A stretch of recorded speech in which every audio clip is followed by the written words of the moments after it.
Bab 111, Kamu Bisa Tersesat. Sudah diketahui umum bahwa setiap seniman bela diri yang memasuki alam bulan dapat melepaskan kekuatan spiritual dan memadatkannya menjadi senjata. Namun, ada perbedaan besar dalam pengendalian kekuatan spiritual antara praktisi alam bulan tahap pertama dan praktisi alam bulan tahap ke-9. Praktisi alam bulan tahap pertama biasa paling banyak dapat menciptakan beberapa aliran energi saat mereka melepaskan kekuatan spiritual mereka. Sebaliknya, kendali Kong Hui atas kekuatan spiritual telah mencapai tingkat penguasaan tertentu, yang memungkinkannya dengan mudah menciptakan bilah pedang, tombak, tongkat, dan senjata lainnya. Dia bahkan dapat menggunakan kekuatan spiritual untuk memunculkan tangan raksasa dan meratakan pegunungan kecil. Tentu saja, Kong Hui baru mengetahui cara memanggil tangan berkekuatan spiritual beberapa tahun belakangan ini. Justru karena dia sendiri yang menemukannya, dia tahu betapa sulitnya untuk memunculkan tangan berkekuatan spiritual. Di antara seniman bela diri puncak alam bulan, ada pepatah, hanya praktisi alam bulan yang dapat mengubah kekuatan spiritual menjadi tangan yang memenuhi syarat untuk memasuki alam matahari. Kebanyakan seniman bela diri alam bulan hanya memahami teknik mengubah kekuatan spiritual menjadi tangan ini ketika mereka mencapai tahap ke-9 alam bulan. Pada abad yang lalu, hanya satu orang di Starry Sky Academy yang memahami teknik tangan kekuatan spiritual pada tahap ke-8 alam bulan. Kultivasi Yun Qingyan jelas bukan tahap ke-9 alam bulan, bahkan bukan tahap ke-8. Dari menara tinggi, suara dekan misterius terdengar, kemampuannya memahami teknik tangan kekuatan spiritual kemungkinan besar hanya bakat murni. Mungkin, dari segi bakat, Yun Qingyan benar-benar sebanding dengan leluhur kita. Kong Hui, kamu tidak perlu memikirkan masalah ini lagi. Mulai sekarang, kau hanya perlu melindungi Yun Qingyan. Apapun yang terjadi, kau harus merahasiakan kultivasinya sampai dia memenangkan kompetisi besar. Kalau tidak, begitu mereka bertiga tahu bahwa Yun Qingyan punya kemampuan untuk memenangkan kejuaraan, mereka mungkin akan menekannya secara histeris. Suara dari menara tinggi itu dipenuhi dengan kesungguhan. Kong Hui mengangguk pelan, bawahan ini akan berusaha sebaik mungkin. Jika perlu, saya juga akan meminta dekan untuk turun tangan secara langsung. Kompetisi tahunan Outer Court berlangsung selama 10 hari penuh sebelum 10 peserta teratas diputuskan. Atas desakan kuat Kong Hui, setelah Yun Qingyan memperoleh tempat ke-10, ia tidak lagi berpartisipasi dalam pertarungan peringkat untuk 10 besar, dan memasuki kompetisi tahunan Inner Court sebagai yang terakhir dari 10 besar. Ketika Yun Qingyan kembali ke kelas jenius, Su Tutu maju untuk menyambutnya, "Kak Yun, kamu pulang di waktu yang sangat tidak tepat. Kalau kamu pulang 2 jam lebih awal, kamu pasti sudah bertemu dengan kesayanganmu." Setelah mengatakan itu, Su Tutu menambahkan, "Itu Ling Xue dari pengadilan dalam." Ling Xue, dia datang mencariku. Yun Qingyan kemudian teringat bahwa ketika mereka berpisah hari itu, Ling Xue telah bertanya kepadanya apakah dia bisa datang ke kelas jenius untuk menemuinya jika dia punya kesempatan. "Kak Yun, ayo kita jalan-jalan.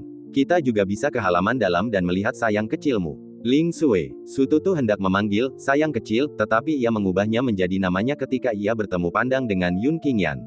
"Ayo pergi." Yun Qingyan mengangguk, bergumam pada dirinya sendiri, ini kesempatan bagus untuk melihat bagaimana dia mengolah sutra hati Kaisar Giok gadis surgawi.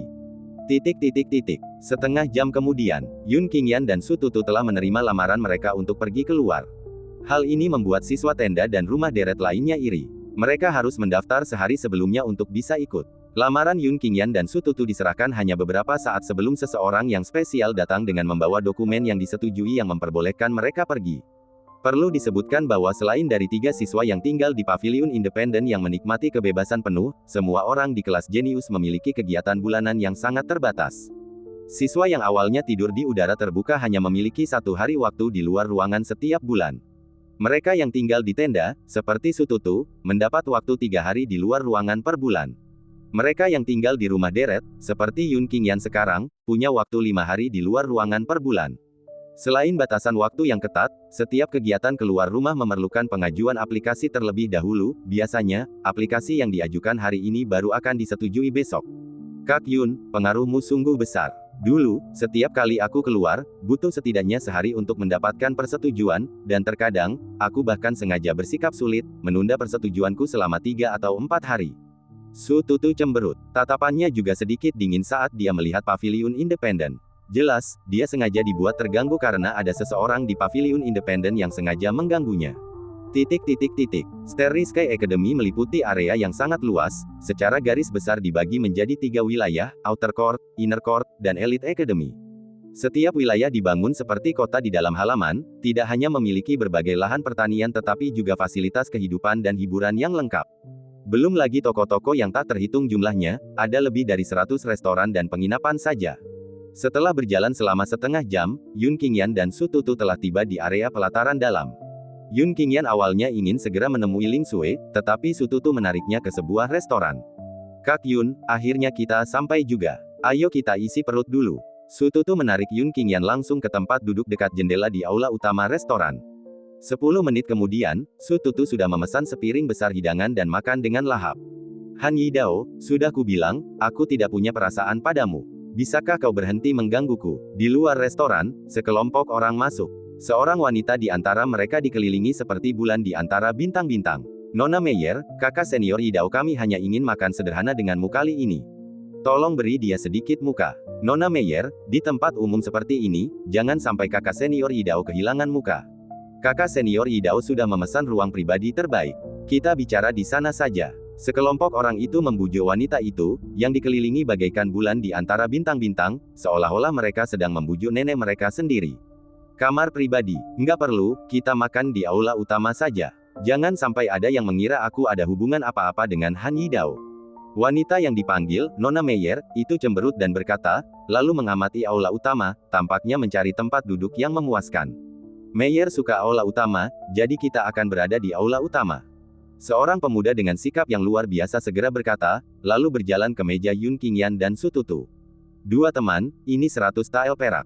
Bolehkah saya meminta kalian pindah tempat duduk?" Tatapan pemuda itu menyiratkan kesombongan. Setelah selesai berbicara, ia mengeluarkan 100 tael perak dan meletakkannya di meja Yun Qingyan dan Su Tutu. "Apa otakmu sudah mati?" tanya Su Tutu tanpa mengangkat kepalanya. "Mejaku ini setidaknya bernilai 5.000 tael perak. Kau meminta kami menukar tempat duduk dengan 100 tael. Ekspresi wajah pemuda itu sedikit berubah. Jika langsung dikutuk menjadi orang mati otak, mungkin tak seorang pun akan merasa baik. Namun, setelah dipikir-pikir lagi, Meyer masih di sini, jadi dia menahan amarahnya. "Haha, aku lancang." Sambil berkata demikian, dia mengeluarkan 2 lembar uang perak, masing-masing bernilai 5.000 tael, dan kesombongan di matanya bertambah berat, hampir-hampir memandang rendah mereka. "Dua orang sahabat, bisakah kalian berubah sekarang?" Su Tutu mengambil uang perak itu, memasukkannya ke dalam lengan bajunya, lalu menatap pemuda itu. "Uangnya sudah kuambil. Kau, enyahlah." Bab 112, cobalah untuk tidak membunuh siapapun. "Apa katamu?" Alis pemuda itu langsung berkerut. Kalau saja Meyer tidak ada di sana, ia pasti sudah membuat Su Tutu berdarah di tempat. "Oh, kau bukan hanya mati otak, tapi juga tuli. Sudah kubilang enyahlah, kau tidak dengar." Su Tutu menatap pemuda itu dan berkata dengan suara lebih keras. "Nak, kau tahu siapa aku? Beraninya kau bicara seperti itu padaku?" Wajah pemuda itu semakin muram. "Nak, kau sudah bosan hidup, berani bicara seperti itu pada kakak senior Han Yidao. Apa kau tidak tahu kalau kakak senior Han Yidao adalah salah satu dari 100 guru terbaik di pengadilan dalam? Nak, kalau Nona Meyer tidak ada di sini, kau pasti sudah mati sekarang." Sialan, dari mana dua orang bodoh tak tahu apa-apa ini, beraninya menyuruh kakak senior Han Yidao pergi. Nona Meyer beserta rombongan semuanya datang, dan para pengikutnya semua memandang Yun Qingyan dan Su Tutu dengan geram. "Semuanya, tenanglah. Jangan terus-terusan memikirkan pertengkaran," seru Nona Meyer. Ia menatap Su Tutu dan menunjukkan senyum yang menurutnya sangat menarik. "Sobat, apa menurutmu uang yang ditawarkan Han Yidao tidak cukup?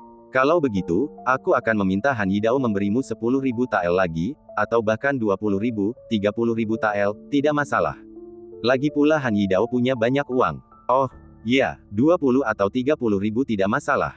Lalu, bagaimana kalau aku minta 50.000? Su Tutu langsung tertarik, menunjukkan senyum serakahnya. 50.000, bukankah temanmu terlalu serakah? Nona Meyer mengerutkan kening. "Nona Meyer, Anda salah bicara.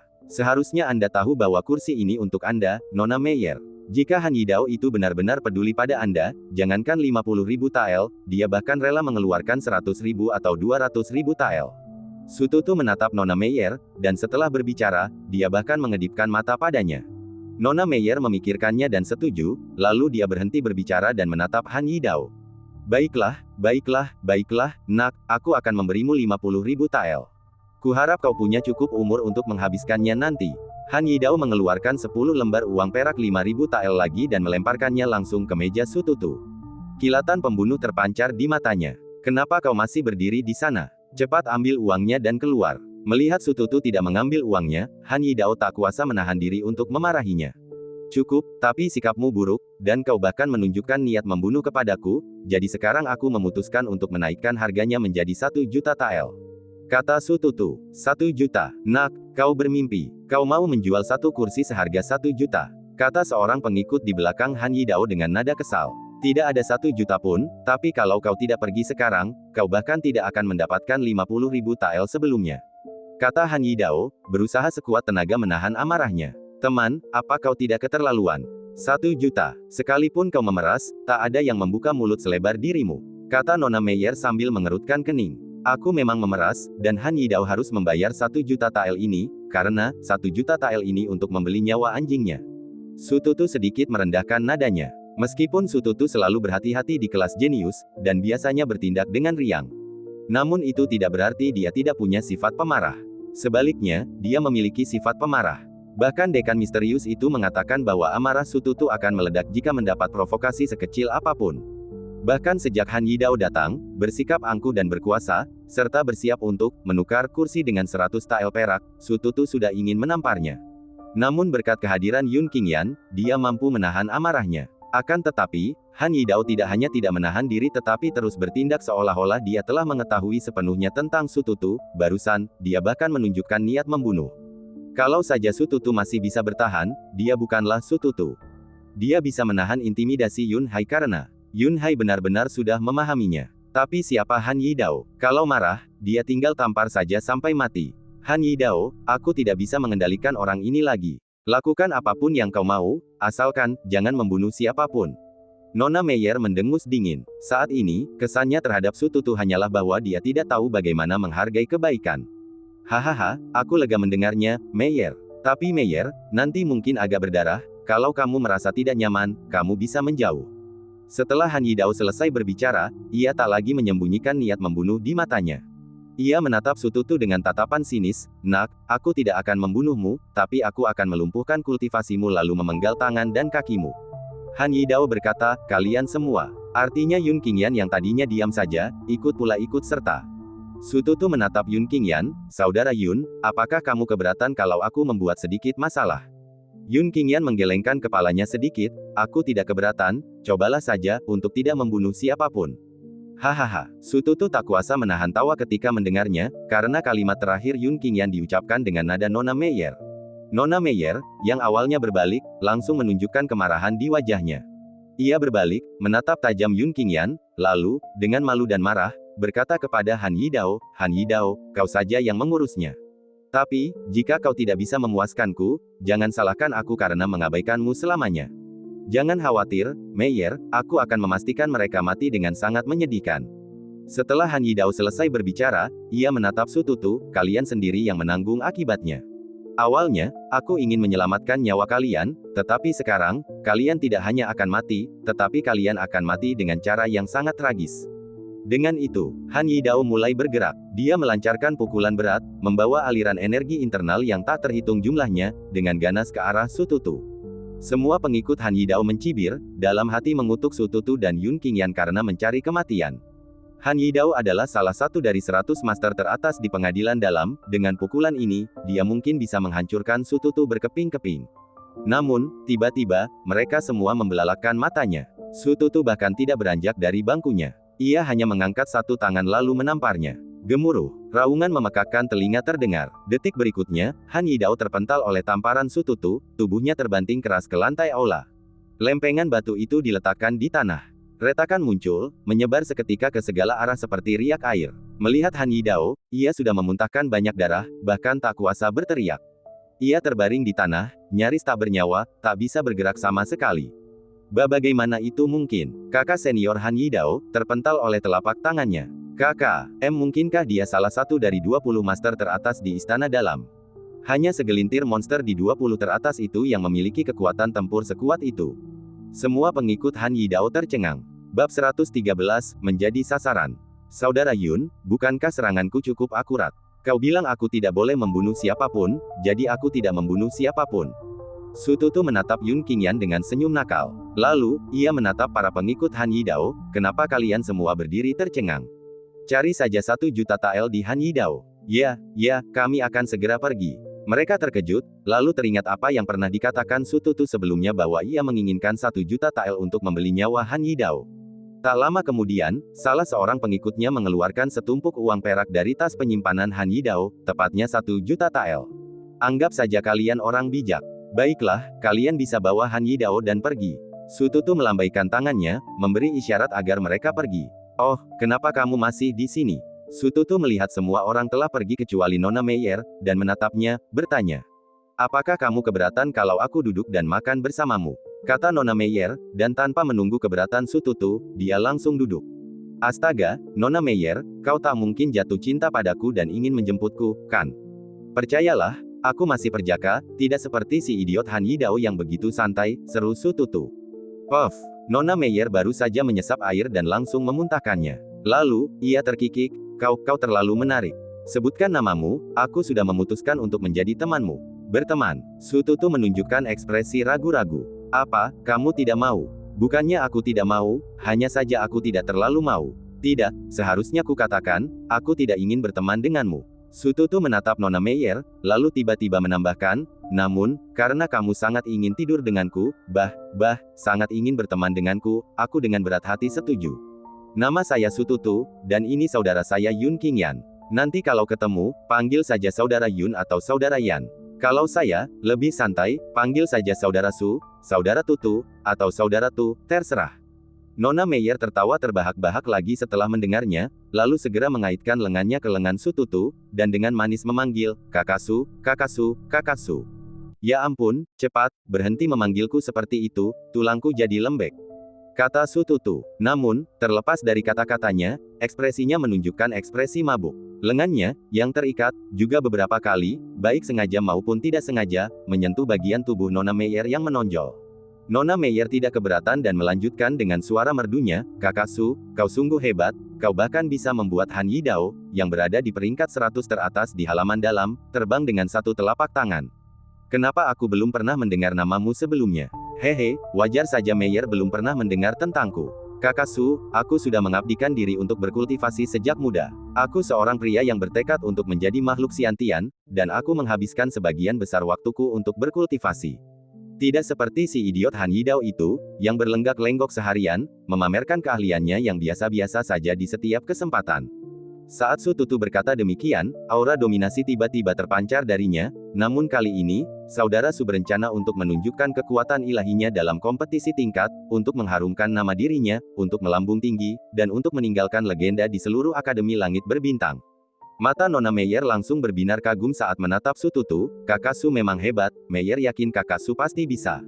Kakak Su, bagaimana tingkat kultivasimu? Hehe, murid-murid pelataran dalam semuanya sudah di tahap 3 alam bulan atau tahap 4 alam bulan. Kakak Su tentu saja tidak terkecuali. Tapi aku tidak sedang menyombongkan diri, bahkan jika 10 tokoh seperti Han Yidao datang sekaligus, aku tetap akan menghajar mereka dengan sekali tampar. Kata Su Tutu dengan bangga. Wow, Kak Su hebat sekali. Aku yakin Kak Su pasti akan menang juara pertama di lomba tingkat ini. Oh, ngomong-ngomong, Kak Su, selama lomba tingkat, bisakah kau membantu Meyer memberi pelajaran? Nona Meyer menatap Su Tutu dengan mata memohon. Ini semua jebakan. Su Tutu bergumam, dan keinginan awalnya untuk menyombongkan diri langsung pudar. Namun, ia tetap bertanya dengan nada bercanda, siapa yang ingin kau beri pelajaran? Kalau aku juga merasa dia pantas dipukuli, bukan tidak mungkin aku bisa membantumu. Hehe, namanya Hu Xiaomo, dan seperti saudara Su, dia berada di tahap 4 alam bulan. Setelah Nona Meyer selesai berbicara, dia mencondongkan tubuh ke dekat telinga Su Tutu dan berbisik, jika kau membantuku memberinya pelajaran, Meyer, bisa mengabulkan satu syaratmu. Benarkah, ada syaratnya? Su Tutu yang tadinya sudah kehilangan minat, langsung tertarik lagi. Kondisi apapun. Wajah Nona Meyer sedikit memerah. Apakah kamu yakin? Su Tutu menegaskan. Tentu. Hahaha, kalau begitu aku akan menunggu Nona Meyer memenuhi syaratnya. Su Tutu tertawa terbahak-bahak. Kali ini, ia terang-terangan mengulurkan tangan dan meremas bagian tubuh Nona Meyer yang menonjol. Sebelum Meyer sempat bereaksi, Su Tutu berdiri dan pergi. Nona Meyer, Kakak Su ada urusan, jadi saya permisi dulu. Saat keduanya meninggalkan restoran, Su Tutu terus tertawa. Kak Yun, lihat itu. Aku baru saja menunjukkan sedikit kekuatanku, dan para wanita sudah mengantre. Cek, kali ini, aku harus membuat nama untuk diriku sendiri di kompetisi akademi, dan kemudian membuka harem, hahaha. Meyer ini tidak sederhana. Hahaha, tentu saja aku tahu dia tidak sederhana. Tidak, seharusnya kukatakan dia punya motif tersembunyi, tapi memangnya kenapa? Bukankah aku baru saja mendapatkannya secara gratis? Cek, rasanya sungguh menyenangkan. Sututu tertawa terbahak-bahak, tetapi raut wajahnya berubah sedikit serius. Aku tidak menyangka kita akan menjadi sasaran begitu keluar dari kelas jenius. Aku hanya tidak tahu siapa di antara 3 bawahan Sangguan Yu yang mengirim Meyer ini. Yun Qingyan tetap tidak berkomitmen. Meski Meyer tampak genit, indera kedewaan Yun Qingyan telah menemukan tahi lalat cinabar di lengannya, yang menunjukkan bahwa dia masih perawan. Terlebih lagi, tingkat kultivasinya bahkan lebih tinggi dari Sututu, yaitu pada tahap 6 alam bulan, tetapi dia bukanlah seorang jenius yang tiada taraf. Sebenarnya, metode Sangguan Yu dan 2 orang lainnya sangat sederhana. Mereka terus mencari orang-orang dengan latar belakang untuk berurusan dengan kita, lalu memprovokasi kita untuk membunuh orang-orang ini, menjadikan kita musuh bagi kekuatan di belakang mereka. Sayang sekali kali ini, Sangguan Yu dan 2 lainnya ditakdirkan untuk salah perhitungan. Dengan 2 dekan, 1 utama dan 1 wakil, yang membereskan kekacauan kita, bahkan jika kita mengacaukan Starry Sky Academy, kita akan baik-baik saja. Yun Qingyan dan Sututu mengobrol saat mereka berjalan menuju kediaman Ling Xue. Namun, mereka bertemu Ling Xue dan kelompoknya di tengah perjalanan. Kakak senior Yun, kenapa kamu ada di sini? Begitu Ling Xue melihat Yun Qingyan, matanya berbinar kaget. Lalu, seolah teringat sesuatu, rona merah muncul di wajahnya, disertai rasa terkejut. Apakah kakak senior Yun datang khusus untuk menemui Xue? Di antara kelompok Ling Xue, ada seorang pemuda yang tatapannya sedikit gelap, tetapi ia melangkah maju dengan tenang. 2 teman, aku Hu Xiaomo. Bolehkah aku tahu nama kalian? Bab 114, Cucu Wakil Presiden. Apakah kamu Hu Xiaomo? Sebelum Yun Qingyan sempat berbicara, Sututu sudah berseru dengan penuh semangat. Oh, kawan, pernahkah kau mendengar namaku? Tanya Hu Xiaomo, tanpa menunjukkan keterkejutan atas kemungkinan Sututu pernah mendengar namanya, bahkan tampak menganggapnya sudah biasa. Lebih dari sekadar mendengar, barusan seorang wanita cantik jelita menawarkan 10 juta tael perak agar aku membunuhmu. Sututu bicara omong kosong, tapi tidak sepenuhnya omong kosong. Nona Meyer memang memintanya untuk memberi pelajaran pada Hu Xiaomo, dan hadiahnya bukan 10 juta, melainkan tawaran sederhana dan kasar untuk tidur dengannya. Hehe, teman, kamu memang suka bercanda, kata Hu Xiaomo sambil tersenyum palsu. Bercanda, baiklah, kalau menurutmu aku bercanda, ya sudahlah. Sututu mengangkat bahu, lalu melanjutkan, tapi saudara Xiaomo, apakah kau baru saja meninggalkan seorang wanita? Oh, siapa namanya? Meyer. Kau benar-benar belum tidur dengannya. Itu tidak benar. Jika kau tidak tidur dengannya lalu mengusirnya, mengapa dia begitu membencimu sampai-sampai dia menawarkan 10 juta tael agar aku membunuhmu? Sejujurnya, saudara Xiaomo, kalian para pria playboy sungguh patut ditiru. Meyer gadis yang sangat cantik, wajahnya begitu lembut hingga airnya bisa diperas, dan payudaranya besar dan lembut, tapi kalian hanya tidur dengannya sekali lalu mengusirnya. Kalau aku akan tidur dengannya seumur hidup, dan menyeretnya setiap hari, sekali di pagi hari dan sekali di malam hari. Berani sekali kau, jangan memfitnah kakak senior Hu. Di belakang Hu Xiaomo, 2 siswa langsung melotot ke arah Sututu dengan ekspresi marah. Apa yang kau bicarakan? Aku terlalu mengagumi kakak senior Hu untuk memfitnahnya. Tidakkah kau pikir kakak senior Hu adalah panutan bagi pria seperti kita? Mampu menahan diri untuk tidak tidur dengan gadis cantik seperti Nona Meyer lebih dari sekali, tingkatan seperti itu. Aku malu dengan inferioritasku. Sututu berkata, lalu menoleh ke Hu Xiaomo, kakak senior Hu, bolehkah aku minta tanda tanganmu?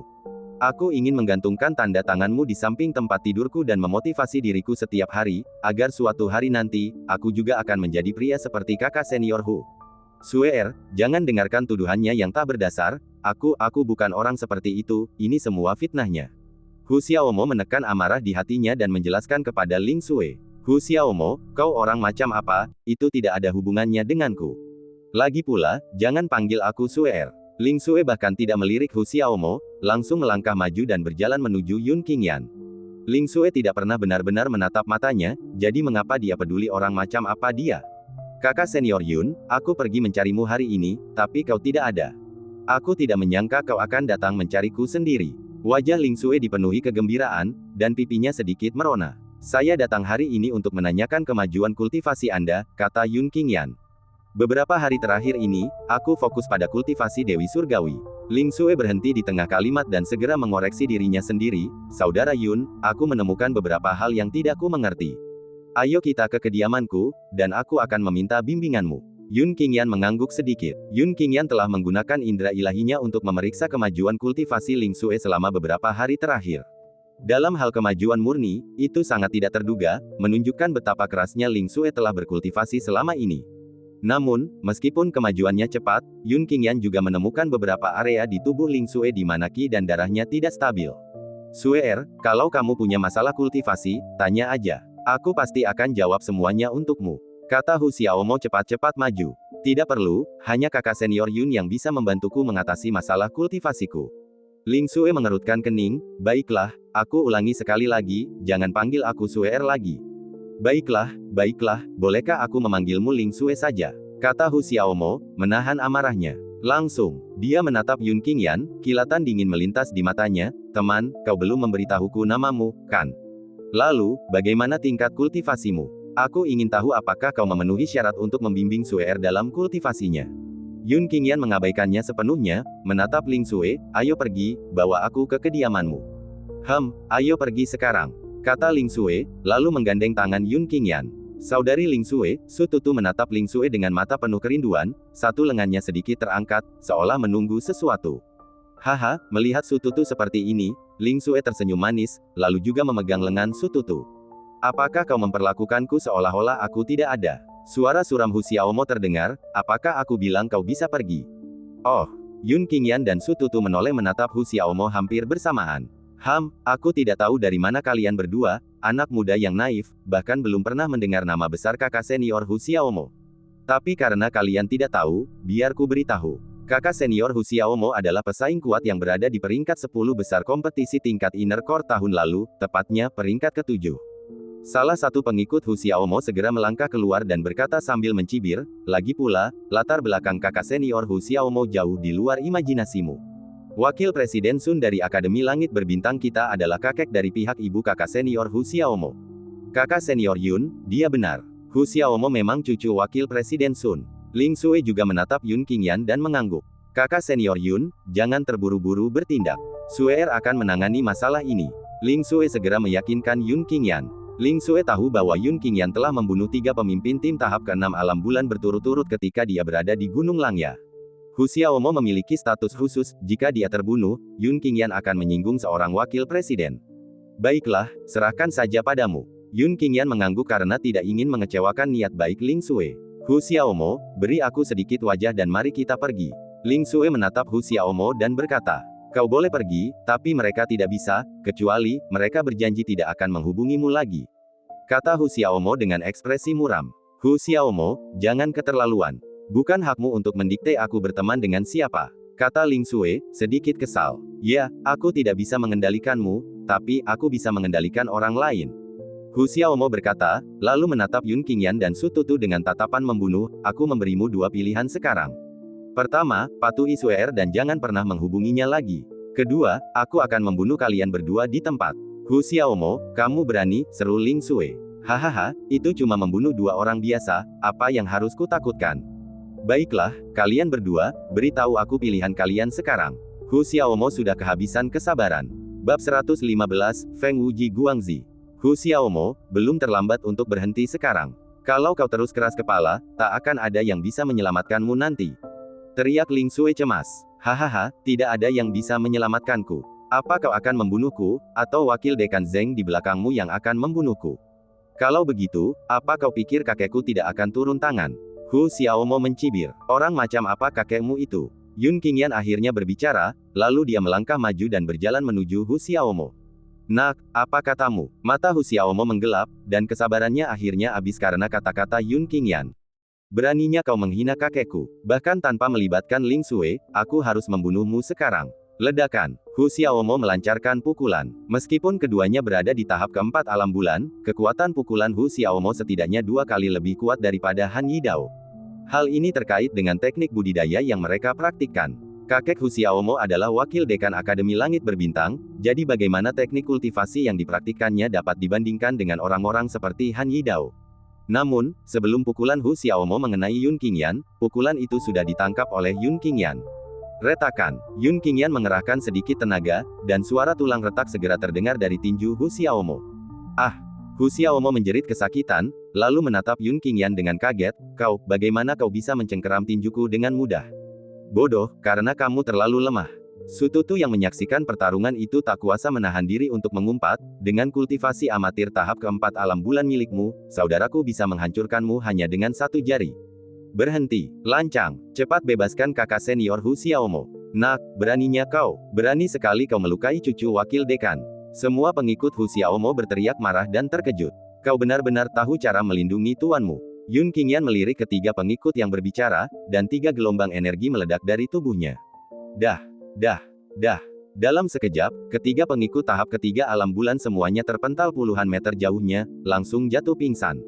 Nak, sebaiknya kau biarkan aku pergi.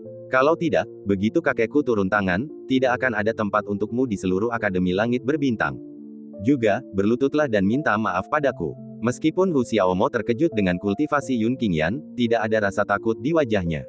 Hanya karena kakeknya adalah wakil dekan Starry Sky Academy. Retakan. Begitu suara Hu Xiaomo jatuh, kedua kakinya disambar gelombang energi, menyebabkan dia kehilangan keseimbangan dan langsung berlutut di depan Yun Qingyan. Jika kamu memohon belas kasihan, kamu masih punya secercah harapan. Sayangnya, kau mengancamku, dan aku paling benci ancaman. Yun Qingyan menatap Hu Xiaomo, tatapannya bagaikan seorang raja yang agung dan perkasa menatap seorang terpidana mati di tempat eksekusi. Hanya menunggu sang raja mengangguk, kepala terpidana mati itu akan tertunduk. Pada saat ini, Hu Xiaomo bagaikan seorang narapidana yang dijatuhi hukuman mati di tempat eksekusi. Yun Qingyan, di sisi lain, adalah raja yang memutuskan hidup dan matinya. Setelah sesaat, sebuah lubang darah muncul di dahi Hu Xiaomo, seperti bambu yang dilubangi, yang melaluinya orang dapat melihat dari satu ujung ke ujung lainnya. Saat Yun Qingyan berbalik dan pergi, tubuh Hu Xiaomo jatuh ke tanah di belakangnya. Kakak senior Yun, kau membunuh Hu Xiaomo, kata Ling Xue dengan wajah pucat. Jangan khawatir, seseorang akan menangani akibatnya. Yun Qingyan menatap Ling Xue dengan tatapan meyakinkan, lalu berkata, kita pergi dulu. Kultivasimu agak bermasalah, dan aku masih perlu mengalirkan energi untukmu. 1 jam kemudian, jauh di dalam akademi, di bawah menara setinggi 18 lantai. 1 jam yang lalu, Yun Qingyan membunuh cucu Sun Buping, Hu Xiaomo. Kong Hui melaporkan dengan ekspresi getir. Setelah jeda, dia menambahkan, Su Tutu juga melumpuhkan cucu Han Sifan. Han Yidao. Setelah hening sejenak, sebuah suara terdengar dari puncak menara tinggi, kalau tidak salah ingat, hari ini seharusnya menjadi akhir kompetisi tingkat pelataran luar, dan sehari sebelum kompetisi tingkat pelataran dalam dimulai. Baik, Dekan. Kong Hui ragu sejenak dan berkata, janji kita untuk membereskan kekacauan mereka, bukankah agak terlalu tiba-tiba? Sun Buping, seperti Kong Hui, adalah salah satu wakil dekan Starry Sky Academy. Han Sifan, seorang guru elit di tahap ke-9 alam bulan. Kedua individu ini sudah menjadi anggota akademi yang berpangkat tinggi, terutama Sun Buping, yang termasuk yang tertinggi. Namun, yang satu membuat cucunya terbunuh, dan yang lain membuat cucunya lumpuh. Apakah masalah ini sudah ditutup? Suara dari menara tinggi bertanya. Semuanya telah ditekan dengan segera. Kong Hui tampak gelisah dan berkata, agak lebih baik dengan Han Sifan, tapi di pihak Sun Buping, aku khawatir ini tidak akan bisa dirahasiakan terlalu lama.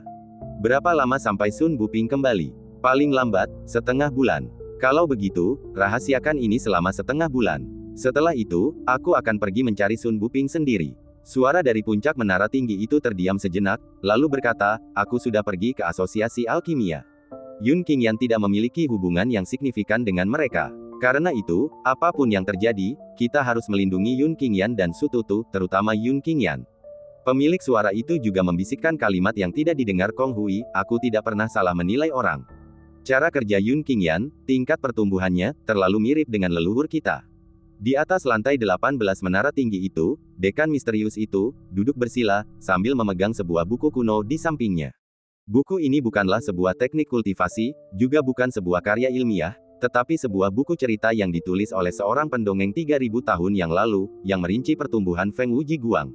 Nama buku itu adalah Feng Wuji Guangzi. 2 jam kemudian, Yun Qingyan dan Su Tutu telah meninggalkan kediaman Ling Xue. Selama 2 jam ini, Yun Qingyan menunjukkan semua masalah kultivasi Ling Xue. Dalam perjalanan kembali ke kelas jenius, ekspresi Yun Qingyan dan Su Tutu berubah dingin. Saudara Yun, ini tidak bisa dilakukan. Sututu berbicara lebih dulu, metode Sang Guan Yu dan yang lainnya jauh melampaui harapan kita, satu demi satu, memaksa kita jatuh ke dalam perangkap mereka. Pertama Han Yidao, lalu Hu Xiaomo. Saya tidak tahu latar belakang Han Yidao, tapi saya rasa tidak terlalu berbeda. Di belakang Hu Xiaomo ada si tua tolol Sun Buping. Sebagai wakil dekan, dia bisa dengan berani bersaing dengan sekelompok anak muda untuk mendapatkan hadiah kompetisi besar akademi. Kita telah membunuh cucunya, jadi bayangkan betapa gilanya si tua tolol itu nanti. Yun Qingyan mengangguk sedikit, menyetujui kata-kata Sututu. Musuh tersembunyi sementara mereka terekspos, yang menempatkan Yun Qingyan dan Sututu dalam posisi pasif. Ambil saja waktu ini, misalnya, pertemuan mereka dengan Han Yidao, Meier, dan Hu Xiaomo, tampak kebetulan, tetapi di belakang mereka, ada tangan tak terlihat yang mendorong segala sesuatunya ke depan. Musuh tersembunyi, tapi kita terekspos. Mungkin ada cara untuk menghancurkannya, hanya tergantung apakah kita berdua punya keberanian untuk melakukannya. Kata Yun Qingyan, Kakak Yun, kamu berencana untuk... Sututu langsung mengerti maksud Yun Qingyan. Ekspresinya awalnya ragu-ragu, lalu berpikir, dan akhirnya, ia tiba-tiba tertawa terbahak-bahak. Bab 116 Pengeboman Paviliun Independen. Setengah jam kemudian, Yun Qingyan dan Sututu keduanya kembali ke tanah tandus kelas jenius. Saudara Yun, saya khawatir saya salah paham. Ketika Anda bilang, musuh tersembunyi, dan kita terekspos, apakah maksud Anda, kita hanya perlu memancing mereka keluar dari bayang-bayang? Tanya Sututu, sambil menatap ke arah 3 paviliun terpisah, matanya berbinar-binar penuh semangat. Tepat sekali, Yun Qingyan mengangguk. Hehe, kalau begitu kali ini giliranku bertindak. Sututu menjilat bibirnya, lalu melangkah menuju paviliun independen. Yun Qingyan berjalan di sampingnya. Keduanya berhenti di tengah 3 paviliun. Hah? Apa yang Sututu dan Yun Qingyan coba lakukan? Apakah mereka tidak tahu bahwa paviliun independen adalah area terlarang di kelas jenius, dan tidak seorang pun kecuali Sang Guan Yu, Yun Hai, dan Ye Tian yang diizinkan masuk? Siapa tahu, mungkin mereka ingin menunjukkan kelemahan mereka kepada ketiga Sang Guan Yu. Menunjukkan kelemahan, hehe, kukira mereka tangguh, tapi aku tidak menyangka bahwa di hadapan kekuatan absolut, mereka masih harus menundukkan kepala. Keempat mahasiswa townhouse dan 9 mahasiswa tenda semuanya keluar dari tempat tinggal mereka masing-masing. Tatapan mereka semua tertuju penuh minat kepada Yun Qingyan dan Sututu. Saudara Yun, saya rasa saya baru saja mendengar seseorang berkata bahwa kami datang ke sini untuk menunjukkan kelemahan. Sututu berkata, sebelumnya, aku memang menunjukkan kelemahanku kepada Yun Hai, jadi aku selalu bersikap rendah hati di kelas jenius. Namun, kali ini, Sang Guan Yu, Yun Hai, Ye Tian, dengarkan. Keluarlah segera dan berlututlah di hadapanku untuk bertobat. Suara Sututu yang diperkuat oleh kekuatan spiritual langsung menyebar ke seluruh tanah tandus kelas jenius. Bahkan ular jiwa es, yang berada 1000 meter di bawah danau, terkejut oleh suara itu dan melihat ke arah ini. Itu menunjukkan kebingungan dan keterkejutan. Mereka tidak ada di paviliun, kata Yun Qingyan. Hehe, justru karena mereka tidak ada di paviliun, aku jadi ingin bersenang-senang dengan mulutku. Sututu terkekeh, lalu merendahkan suaranya, kuberi kau 10 detik untuk keluar. Kalau kau masih bersembunyi seperti kura-kura pengecut saat waktunya habis, jangan salahkan aku karena menghancurkan paviliunmu menjadi reruntuhan hanya dengan satu tamparan. Setelah Sututu selesai berbicara, ia mulai menghitung mundur. 10, 9, 8, ... Semua murid kelas jenius yang menyaksikan kejadian ini tercengang. Bukankah mereka akan menunjukkan kelemahan? Aku juga mengira mereka akan tunduk pada Sang Guan Yu bertiga. Bisakah seseorang memberitahuku apa yang terjadi? Dan Sututu benar-benar ingin ketiga Sang Guan Yu keluar dan bersujud sebagai tanda pertobatan. Apakah dia gila? 5, 4, 3. Saat ia menghitung mundur sampai 3, Sututu tiba-tiba berhenti dan berteriak, Sang Guan Yu, apa kalian bertiga bodoh?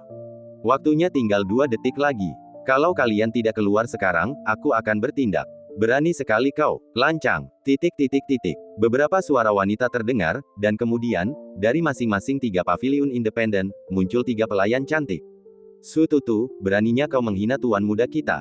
Sututu, Yun Qingyan, mengapa kalian tidak berlutut untuk mengakui dosa-dosa kalian? Kalian berdua pelayan, beraninya kalian menghina anak suci. Ke-9 pelayan itu menatap Yun Qingyan dan Sututu dengan ekspresi marah. Memang, seperti tuan, seperti pelayan. Sututu menatap ke-9 dayang itu dengan jijik dan berkata, suruh tuan kalian keluar segera. Aku, Sututu, akan menamparkan mereka masing-masing hari ini untuk menunjukkan mengapa bunga-bunga ini begitu merah. Berani sekali kau, lancang. Kalimat serupa diulang lagi. Nadanya seolah-olah mereka menuduh rakyat jelata menyinggung kekuasaan agung kaisar. Bertengkar denganmu benar-benar membosankan. Kalian semua punya mulut tapi bahkan tidak tahu cara mengumpat, hanya mengucapkan kalimat-kalimat yang tidak orisinal dan berulang-ulang.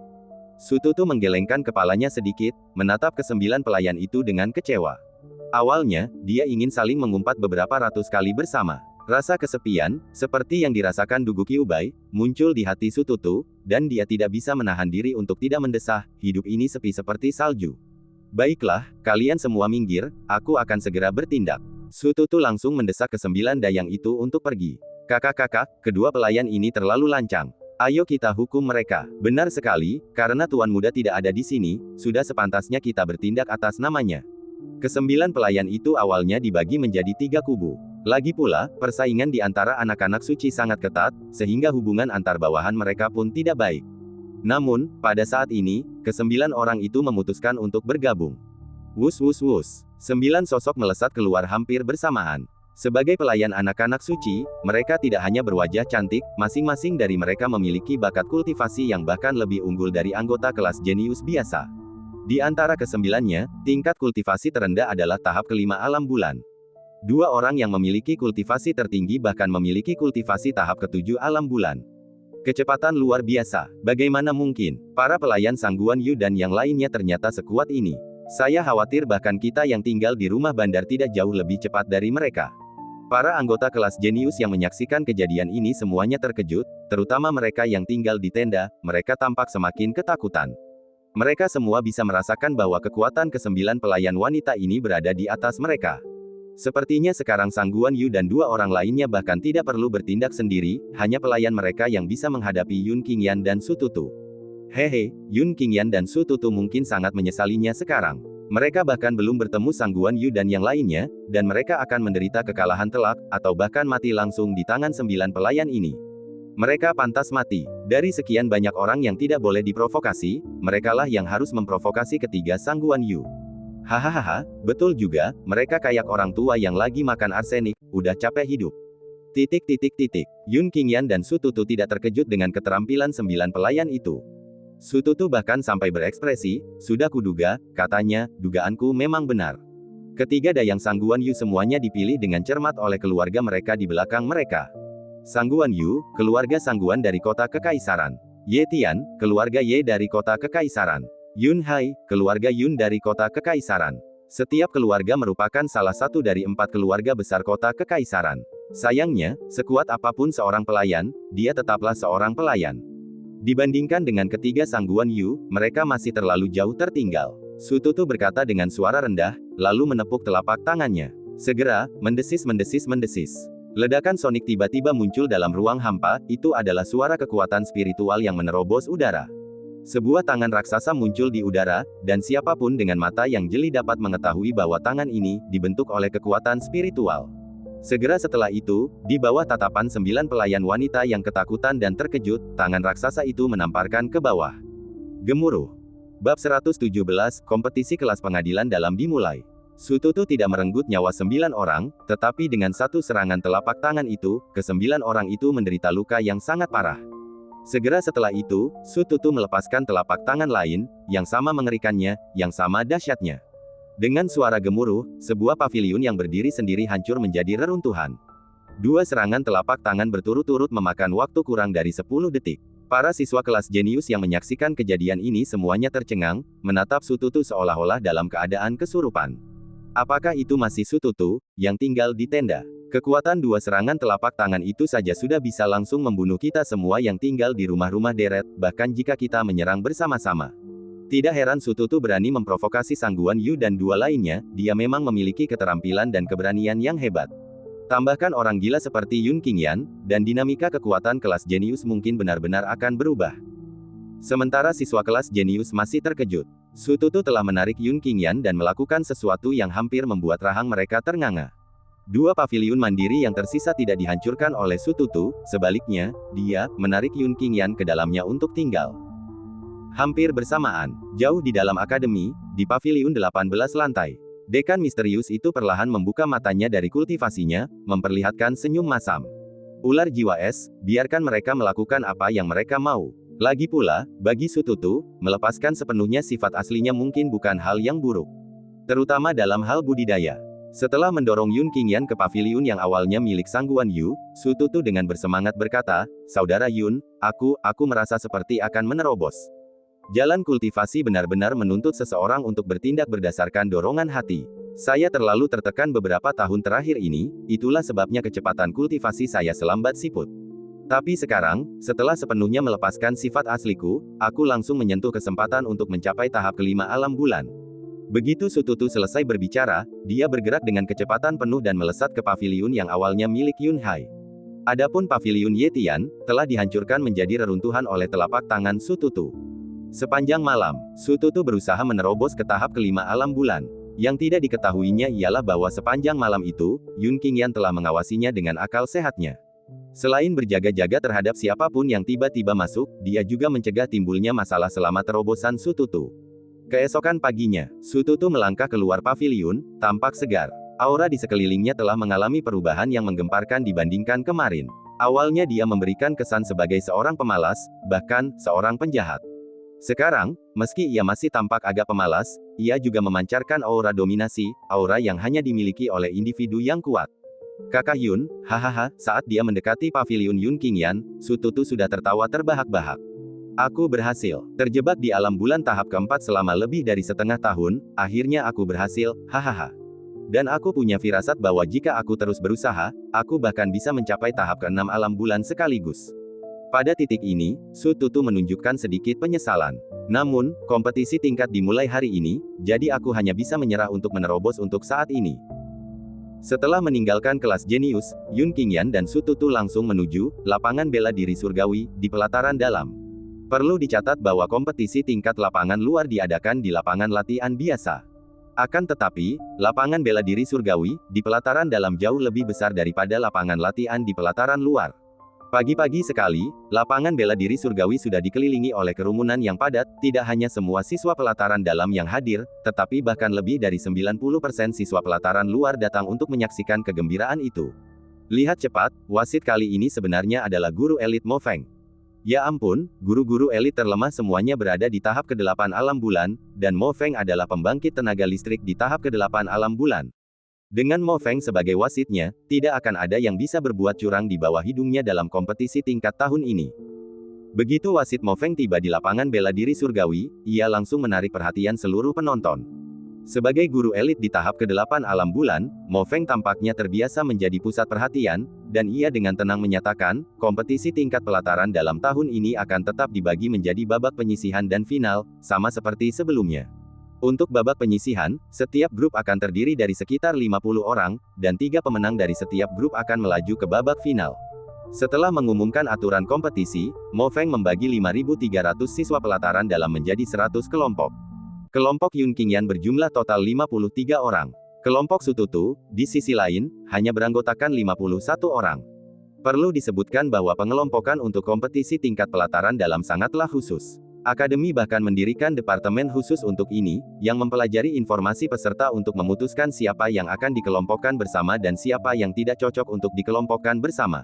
Meskipun tidak mencapai keadilan mutlak, berdasarkan informasi pendaftaran, mereka mencapai tingkat keadilan yang paling tinggi. Misalnya, dalam kompetisi tingkat tahun lalu, 50 individu dengan peringkat teratas semuanya ditempatkan dalam kelompok yang berbeda, sehingga sepenuhnya menghindari situasi di mana pesaing yang kuat akan saling berhadapan di babak penyisihan. Dibandingkan dengan pengelompokan acak kompetisi tingkat lapangan luar, Akademi benar-benar menginvestasikan sumber daya manusia dan material yang signifikan ke dalam kompetisi tingkat pengadilan dalam. Di kelompok Yun Qingyan, setelah setengah jam pendahuluan, tibalah giliran Yun Qingyan yang memasuki arena. Pertandingan berikutnya, nomor 51 melawan nomor 9. Nomor 51 adalah nomor pertandingan pendahuluan Yun Qingyan. Lihat cepat, itu Yun Qingyan, salah satu dari 10 besar di lapangan luar kita. Begitu Yun Qingyan memasuki arena, dia langsung dikenali oleh banyak siswa pelataran luar. Semoga Yun Qingyan bisa tampil baik dan lolos ke babak final lapangan dalam, membawa nama baik bagi lapangan luar kita. Ya, meskipun sangat sulit, sebagai siswa pelataran luar, kami masih berharap Yun Qingyan bisa masuk ke babak final. 6 dari 10 besar lapangan luar telah tereliminasi, kuharap Yun Qingyan tidak menjadi yang ketujuh. Semua siswa lapangan luar mulai bersorak untuk Yun Qingyan. Namamu Yun Qingyan, salah satu dari 10 orang teratas di istana luar. Lawan Yun Qingyan, nomor 9, memandang Yun Qingyan dengan jijik. Akui saja, kekuatanku di luar imajinasimu. Yun Qingyan tidak berbicara, tampak seolah-olah dia tidak peduli padanya. Nomor 9 baru berada di tahap ketiga alam bulan. Yun Qingyan bahkan tidak perlu bergerak, ia bisa langsung membunuhnya di tempat hanya dengan ledakan energi biasa. Bocah sombong sekali, beraninya kau mengabaikanku saat aku bicara. Nomor 9 melihat ekspresi acuh tak acuh Yun Qingyan, dan kemarahan langsung muncul di wajahnya. Ia langsung bergerak, meraih Yun Qingyan. Bocah, aku akan melemparmu langsung dari panggung dan memberitahumu bahwa selalu ada orang yang lebih hebat dan lebih cakap. Saran yang bagus. Yun Qingyan akhirnya berbicara, tetapi begitu suaranya berakhir, sosoknya menghilang dari tempat asalnya. Saat berikutnya, semua orang melihat tubuh nomor 9 diangkat oleh Yun Qingyan, dan kemudian, terlempar dari panggung. Bab 118, mengatasi hambatan. Dia menang. Yun Qingyan menang. Hahaha. Kau lihat itu. Yun Qingyan langsung melempar lawannya dari panggung. Seperti yang diharapkan dari Yun Qingyan, seperti yang diharapkan dari 10 besar pengadilan luar kita, bahkan kemenangannya sangat dominan. Para murid pelataran luar yang menyaksikan kejadian ini semuanya bersorak kegirangan. Bahkan wasit Mo Feng pun menatap ke arah Yun Qingyan, namun, tanpa disadari orang lain, kilatan dingin terpancar di mata Mo Feng. Aku tidak menyangka seorang guru seperti itu akan muncul di pengadilan luar. Sayangnya, di pengadilan dalam, itu masih belum cukup. Benar sekali, nomor 9 yang kalah darinya baru berada di tahap ketiga alam bulan. Kalau dia bertemu lawan di tahap keempat alam bulan, dia mungkin kalah bahkan tanpa sempat bergerak. Beberapa murid pengadilan dalam juga melirik Yun Qingyan beberapa kali. Akan tetapi, di mata para pengikut pengadilan dalam, kekuatan yang ditunjukkan Yun Qingyan hanya cukup bagi mereka untuk melirik beberapa kali saja. Sekitar setengah jam kemudian, giliran Yun Qingyan kembali memasuki arena. Kali ini, lawannya juga berada di tahap ketiga alam bulan, dan tanpa ketegangan apapun, ia dilempar keluar arena oleh Yun Qingyan. Para pengikut pengadilan luar sekali lagi sangat gembira, dan banyak dari mereka bahkan berpikir bahwa Yun Qingyan mungkin akan masuk ke babak final pengadilan dalam. Dalam sekejap, 2 jam berlalu. Hanya 12 orang yang tersisa dalam kelompok Yun Qingyan. Di antara ke-12 orang ini, hanya 3 yang mampu melaju ke babak final. Nomor 9 melawan No. 11. Saat suara wasit berakhir, Yun Qingyan dan nomor 11 keduanya melompat ke atas panggung. Kau hebat sekali. Nomor 11 adalah seorang pemuda berusia pertengahan 20-an, dan dia menatap Yun Qingyan dengan penuh kekaguman. Sebagai salah satu dari 10 besar pengadilan luar, untuk mencapai tahap ini dalam kompetisi tahunan pengadilan dalam, bahkan aku harus mengagumimu. Sayangnya, kau tetap akan kalah. Pemuda nomor 11 itu menggelengkan kepala dan berkata, seolah menyesali tersingkirnya Yun Qingyan yang akan datang. Yun Qingyan akhirnya harus menghadapi master di tahap keempat alam bulan. Sebenarnya, mencapai titik ini sudah sangat sulit. Yun Qingyan telah kalah dengan terhormat. Benar sekali, kali ini, di antara 10 besar pengadilan luar, hanya Yun Qingyan yang bertahan sampai akhir. Pencapaian ini saja sudah cukup untuk membuatnya menonjol di antara seluruh pengadilan luar. Sementara murid-murid pengadilan luar mendesah penuh emosi. Nomor 11 berkata, kau yang bergerak. Kalau tidak, begitu aku bergerak, kau bahkan tak akan punya kesempatan untuk menunjukkan kemampuanmu. Baiklah, Yun Qingyan juga tidak sopan, dan sosoknya langsung melesat keluar. Ya ampun, Yun Qingyan tidak akan mencoba gerakan itu lagi di nomor 11, kan? Yun Qingyan kecanduan melempar orang. Semua lawan yang pernah kalah darinya langsung terlempar dari arena. Tapi menghadapi nomor 11, yang berada di tahap keempat alam bulan, jurus ini mustahil berhasil. Benarkah? Dengan kultivasi No. 11, Yun Qingyan mungkin tidak akan bisa mengangkatnya jika dia hanya berdiri diam. Tak hanya penonton yang berdiskusi dengan penuh semangat. Nomor 11 juga menunjukkan rasa jijik di matanya ketika melihat gerakan Yun Qingyan. Yun Qingyan, sebaiknya kau ganti gerakanmu. Bukannya aku meremehkanmu, tapi meskipun aku berdiri di sini tanpa bergerak, kau tidak akan bisa bergerak. Sebelum nomor 11 sempat menyelesaikan kalimatnya, Yun Qingyan sudah melintas di depannya.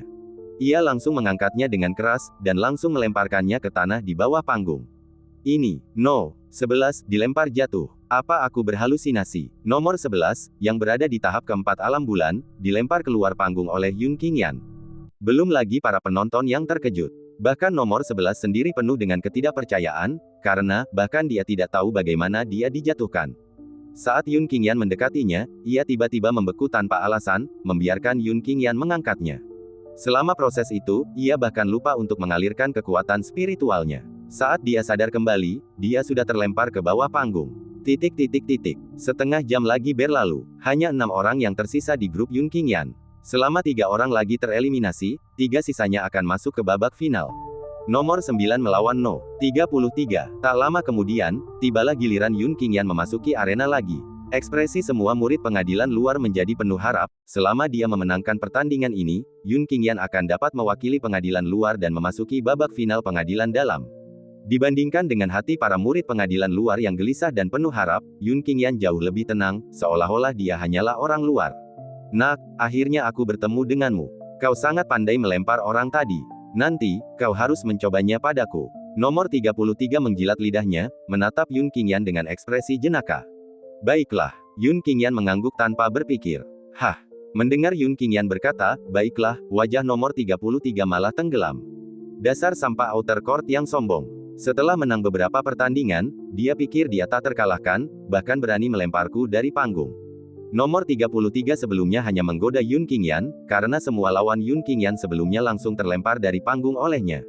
Namun saat dia benar-benar mendengar ucapan Yun Qingyan, baiklah, nomor 33 merasa seakan-akan wajahnya ditampar keras. Sungguh keterlaluan, murid pengadilan luar bernama Yun Qingyan ini terlalu sombong. Nomor 33 hanya menggodanya, dan dia menanggapinya dengan serius. Hehe, dia mungkin baru saja melempar nomor 11, jadi kepercayaan dirinya terlalu tinggi. Bisakah nomor 11 dibandingkan dengan No. 33? Meskipun nomor 11 juga berada di tahap keempat alam bulan, dia baru saja memasuki tahap keempat alam bulan belum lama ini, sementara No. 33 sudah berada di tahap keempat alam bulan selama 2 tahun. Lagi pula, terjatuhnya nomor 11 sepenuhnya merupakan kecelakaan. Nomor 11 sendiri mengatakan ada yang salah dengan kultivasinya tadi malam, yang menyebabkan dia tidak dapat mengerahkan bahkan 30% dari kultivasinya hari ini. Semua murid pengadilan dalam berdiskusi dengan marah secara pribadi. Bahkan para pengikut pengadilan luar pun tampak sedikit tidak wajar di wajah mereka. Bahkan mereka merasa bahwa Yun Qingyan sombong dan angkuh. Sebenarnya, seandainya Yun Qingyan lebih terbuka, bahkan jika dia kalah, itu akan menjadi kekalahan yang gemilang. Lagi pula, di antara 10 murid pengadilan luar, dialah satu-satunya yang mencapai tahap ini. Aduh, siapa tahu, mungkin Yun Qingyan benar-benar mengira dirinya tak terkalahkan setelah memenangkan beberapa pertandingan. Awalnya, kupikir prestasi Yun Qingyan di masa depan tak terbatas. Sekarang, ternyata memang begitu. Benar, dalam jalur kultivasi, hal yang paling tabu adalah mementingkan diri sendiri. Dengan pola pikir seperti itu, dia tidak akan bisa melangkah jauh. Yun Qingyan dan nomor 33 melakukan gerakan mereka hampir bersamaan. Nak, aku akan langsung membunuhmu dengan tinju api berkobarku. Kecepatan pukulan nomor 33 luar biasa cepat, dan di sekitar pukulannya yang berat, samar-samar terlihat luapan api. Namun dengan cepat, mata semua orang terbelalak. Sebelum pukulan berat nomor 33 bisa mengenai Yun Qingyan, tubuhnya sudah terangkat dari tanah, dan saat berikutnya, dia terbanting ke tanah di bawah panggung. Dan Yun Qingyan, di sisi lain, berdiri di posisi di mana nomor 33 berada beberapa saat yang lalu. Bab 119, Postur Kuda Hitam. Nomor 33 kalah. Aku tak percaya, nomor 33, yang merupakan salah satu talenta terbaik di alam bulan tingkat keempat, benar-benar ditendang keluar panggung oleh Yun Qingyan. Kerumunan itu dipenuhi sorak-sorai. Sesaat yang lalu, mereka mengira Yun Qingyan sombong, dan ia akan langsung terbunuh oleh tinju api berkobar milik nomor 33 dalam waktu kurang dari 1 gerakan. Tak disangka, saat hasil keluar, Yun Qingyan tetap menjadi pemenangnya. Katakan padaku, nomor 11, apakah kau benar-benar dikalahkan oleh Yun Qingyan hari ini karena ada yang salah dengan kultivasimu tadi malam? Kamu mungkin malu, jadi kamu mengarang alasan, kan? Tapi kamu tidak perlu malu, lagi pula, bahkan nomor 33 pun ditendang oleh Yun Qingyan. Banyak murid pelataran dalam memandang ke arah nomor 11, senyum tipis tersungging di bibir mereka. Setelah nomor 11 terlempar tadi, dia langsung memberitahu orang-orang di sekitarnya bahwa ada yang salah dengan kultivasinya tadi malam, dan dia bahkan tidak bisa mengeluarkan 30% kekuatannya, itulah sebabnya dia terlempar dari panggung oleh Yun Qingyan. Semua murid pelataran luar sudah berteriak kegirangan. Hidup Yun Qingyan. Yun Qingyan mewakili pengadilan luar dan telah memasuki final kompetisi tingkat pengadilan dalam. Hahaha, Yun Qingyan, kebanggaan istana luar kita. Pada saat ini, semua siswa pelataran luar bersorak tanpa henti. Seolah-olah mereka lupa bahwa beberapa saat yang lalu, mereka juga termasuk di antara mereka yang mengkritik Yun Qingyan atas kesombongannya. Setelah kelompok Yun Qingyan selesai, di pihak Su Tutu, hasilnya juga sudah keluar. Tak diragukan lagi, Su Tutu juga masuk final. Hahaha, Kakak Yun, hebat sekali. Tadi, beberapa orang bodoh buta ditampar dari panggung olehku. Su Tutu tertawa terbahak-bahak begitu melihat Yun Qingyan. Kakak senior Yun, aku juga masuk final. Tatapan Ling Xue terus mengamati kerumunan, dan begitu melihat Yun Qingyan, dia berlari kecil dengan gembira dan berkata, total lebih dari 5.300 orang berpartisipasi dalam kompetisi ini. Hanya 300 yang bisa masuk final, dan masuk final berarti kultivasi seseorang telah mencapai 300 teratas di pengadilan dalam. Setelah babak penyisihan berakhir, hari itu hampir berakhir. Ketika hari kedua tiba, final sudah diadakan. Wasit Mo Feng berkata di atas panggung, proses final kurang lebih sama dengan babak penyisihan. Masing-masing dari 300 siswa yang masuk final akan diundi dengan nomor unik. Saya akan secara acak menyebutkan 2 nomor untuk maju ke panggung dan berduel, dan yang kalah akan langsung tereliminasi. Namun, ada satu perbedaan dari babak penyisihan, di babak final, maksimal 10 duel akan diadakan setiap hari, yang berlangsung selama setengah bulan. Setelah setengah bulan, pertarungan peringkat terakhir akan diadakan.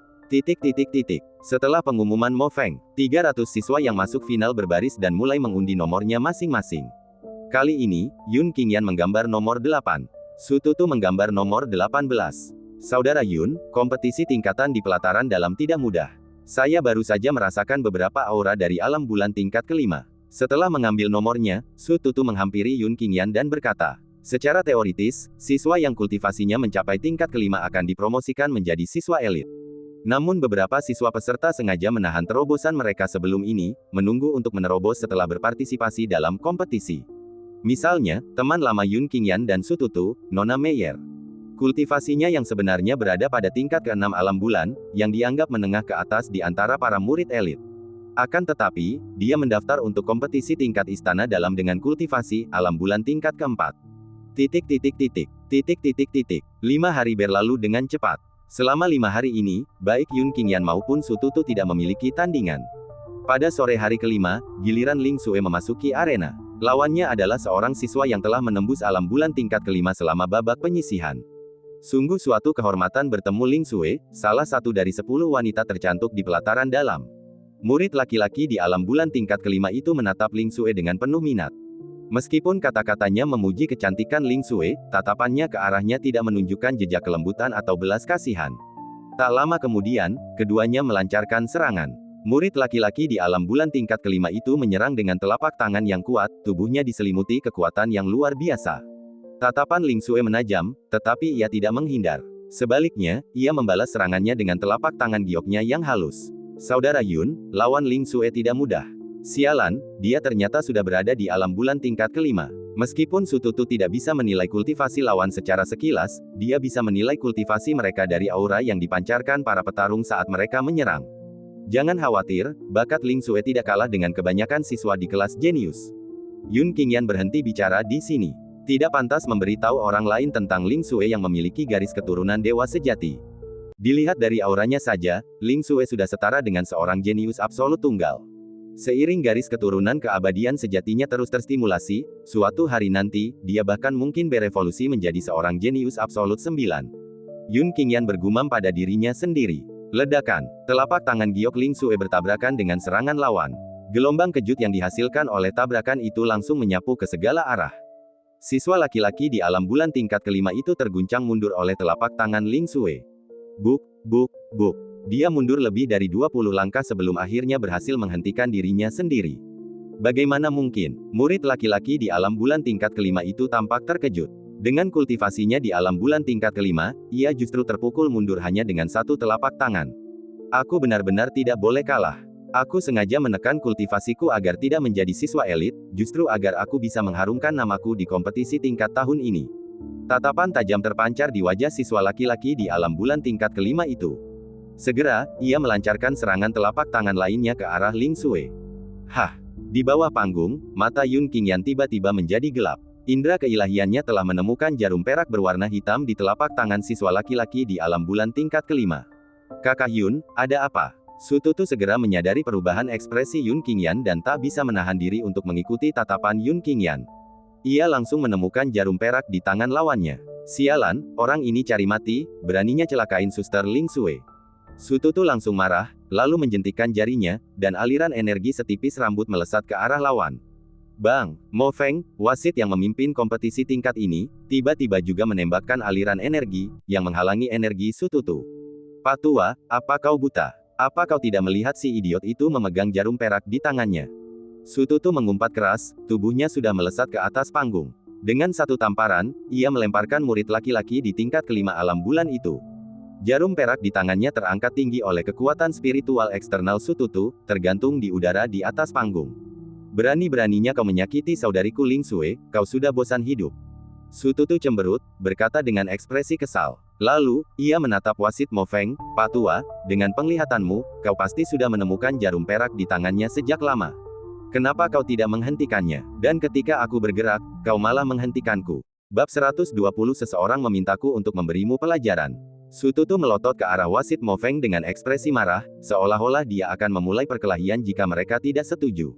Di depannya, sebuah jarum perak hitam melayang di udara, disokong oleh kekuatan spiritual. Di bawah tatapan mata kerumunan, banyak siswa melihat jarum ini. Kakak senior Su, apakah ini jarum perak dari nomor 44? Ling Xue menghampiri dan bertanya. Nomor 44 adalah lawannya, seorang kultivator alam bulan tingkat kelima. Benar sekali, kalau aku tidak turun tangan tadi, jarum perak ini mungkin sudah menusuk telapak tanganmu. Sututu mengangguk, lalu menatap wasit Mo Feng lagi. Pak Tua, beri aku penjelasan dalam 10 detik. Kalau kau tidak bisa memuaskanku, aku akan membunuhmu di tempat. Sututu mengancamnya secara langsung. Dia sudah memasuki tahap kelima alam bulan, dan dengan bakat 4 mutlaknya, dia bahkan bisa mengalahkan para kultivator alam bulan tahap ke-9 biasa, membunuh Mo Feng alam bulan tahap ke-8 dengan satu telapak tangan bukanlah hal yang mudah. Mo Feng diancam di depan umum, dan ekspresi malu dan marah tampak di wajahnya. Namun, yang mengejutkan para siswa, Mo Feng menahannya dan bahkan merendahkan posisinya, sambil berkata, orang tua ini tidak menyadari jarum perak di tangan nomor 44 tadi. Tidak melihatnya. Kau pikir kau bisa begitu saja mengabaikan masalah ini dengan mengatakan kau tidak melihatnya. Sututu mencibir, membawa jarum perak hitam berkekuatan spiritual, dan berjalan menuju wasit Mo Feng. Bagaimana kalau begini, tusuk dirimu sendiri dengan jarum perak itu. Kalau tidak terjadi apa-apa, kita lupakan saja masalah ini. Kalau terjadi apa-apa, aku akan mengantarmu pulang. Semua orang mengira Mo Feng akan marah besar, tetapi ternyata Mo Feng mengambil jarum perak dan menusuk jarinya dengan jarum itu. Darah mengalir dari bekas tusukan itu, dan setelah 2 atau 3 detik, 2 tetes jatuh ke tanah dengan bunyi cipratan, cipratan. Darahnya normal, karena jarum perak itu tidak beracun, aku akan melepaskanmu kali ini. Sututu mengalihkan pandangannya dari Mo Feng, lalu berbicara kepada seluruh hadirin, dengar semuanya. Ling Xue adalah adikku, Sututu. Siapapun yang berani mempermainkannya dalam perkelahian, si idiot ini adalah contohnya. Saat Sututu selesai berbicara, gelombang energi melesat dari telapak tangannya, langsung menembus lautan spiritual nomor 44, yang sebelumnya telah ia hantam hingga melayang. Sututu, secara terbuka melumpuhkan seorang kultivator alam bulan tahap kelima. Setelah Sututu melangkah meninggalkan arena, kerumunan di sekitarnya bersorak. Siapa sebenarnya Sututu ini? Dia sangat arogan. Dia tidak hanya melumpuhkan kultivasi seseorang di depan umum, tetapi dia bahkan berani mengancam wasit. Dan kultivasinya sangat kuat. Nomor 44, yang dia lumpuhkan, adalah seorang kultivator alam bulan tingkat kelima, tetapi di hadapannya, dia sama sekali tidak memiliki kekuatan untuk melawan. Bahkan wasit pun takut padanya. Dia tidak hanya diancam di depan umum tanpa menunjukkan amarah, tetapi dia bahkan dipaksa menusuk tangannya dengan jarum perak. Untuk sesaat, semua mata, baik dari mahasiswa pelataran dalam maupun luar, tertuju pada Sututu. Sututu, bersikap seolah-olah tidak terjadi apa-apa, berjalan turun dari arena dan berdiri di samping Yun Qingyan lagi. Sututu ragu sejenak dan bertanya, Saudara Yun, jarum perak itu jelas beracun, jadi mengapa Mo Feng tidak mengalami apapun setelah jarinya tertusuk? Toksin pada jarum perak itu disebut bubuk penghilang roh. Selama orang yang diracuni tidak menggunakan kekuatan spiritual saat diracuni, tidak akan terjadi apa-apa pada mereka.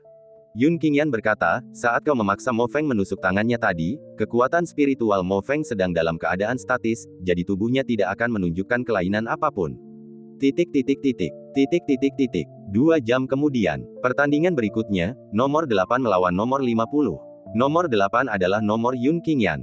Setelah menunggu selama 5 hari, akhirnya tiba giliran Yun Qingyan untuk naik panggung. Itu sebenarnya dia. Begitu Yun Qingyan melangkah ke arena, banyak orang mengenalinya. Apa nomor 8 terkenal? Kenapa kalian semua terlihat seperti mengenalnya? Tanya banyak orang bingung. Di pelataran dalam, nomor 8 tidak terlalu terkenal, tapi di pelataran luar, reputasinya melambung tinggi. Dalam kompetisi tahunan pelataran dalam ini, nomor 8 adalah satu-satunya siswa pelataran luar yang berhasil masuk ke final. Tentu saja, selain itu, alasan lain mengapa dia begitu terkenal adalah, selama babak penyisihan, setiap lawan yang dia hadapi disingkirkan dari panggung olehnya. Benarkah, seorang siswa lapangan luar bisa masuk final dengan melempar lawannya keluar panggung? Kenapa aku harus berbohong padamu? Setidaknya ribuan orang melihatnya saat itu, dan di antara mereka yang terlempar dari panggung ada 2 murid pelataran dalam dari tingkat keempat alam bulan. Sementara semua orang berdiskusi, nomor 50 sudah melompat ke arena. Awalnya, nomor 50, yang tidak terlalu memperhatikan Yun Qingyan, tiba-tiba matanya berbinar. Kau Yun Qingyan yang selalu melempar lawan keluar panggung. Yun Qingyan mengangguk sedikit. Hahaha, akhirnya aku bertemu denganmu. Nomor 50 tak kuasa menahan tawa keras, tapi tak lama kemudian, tawanya berubah menjadi seringai mengejek. Awalnya, untuk orang semenarik dirimu, menang melawanmu saja sudah cukup, tapi seseorang memintaku memberimu pelajaran, jadi. Sebelum nomor 50 selesai berbicara, sosoknya sudah melesat keluar. Hampir seketika, tangannya telah meraih Yun Qingyan, dan melemparkannya ke area di bawah arena. Tidak seorang pun menyadari bahwa saat nomor 50 melemparkan Yun Qingyan, 2 gelombang kekuatan spiritual yang dahsyat meletus dari masing-masing tangannya dan memasuki tubuh Yun Qingyan. Kalau saja itu adalah murid pelataran luar yang lain, meridian dan titik akupuntur mereka pasti akan langsung hancur dan runtuh akibat hantaman kekuatan spiritualnya. Hahaha, lihat semuanya, Yun Qingyan akan segera dilempar dari panggung. Apa yang terjadi akan terjadi lagi, dia akhirnya terlempar untuk pertama kalinya. Bunuh terlalu banyak babi, dan kau akan menjadi babi. Orang-orang kuno sungguh tidak menipuku. Melihat Yun Qingyan diangkat dan hendak dilempar dari panggung, para siswa di sekitarnya tak kuasa menahan tawa. Namun, senyum mereka langsung membeku. Saat Yun Qingyan, yang terlempar dari panggung, hendak mendarat, ia menghilang. Detik berikutnya, mereka mendengar suara terkejut nomor 50, seberapa tinggi tingkat kultivasimu? Bagaimana kau bisa secepat itu, dan juga, nomor 50 tidak menyelesaikan, dan juga, karena tubuhnya jatuh ke tanah di bawah arena dengan bunyi gedebuk.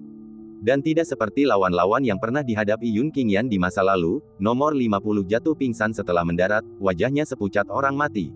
Tak seorang pun tahu bahwa meridian dan titik akupuntur nomor 50 telah hancur dan hancur oleh Yun Qingyan, bahkan jika dia bangun, dia akan lumpuh total.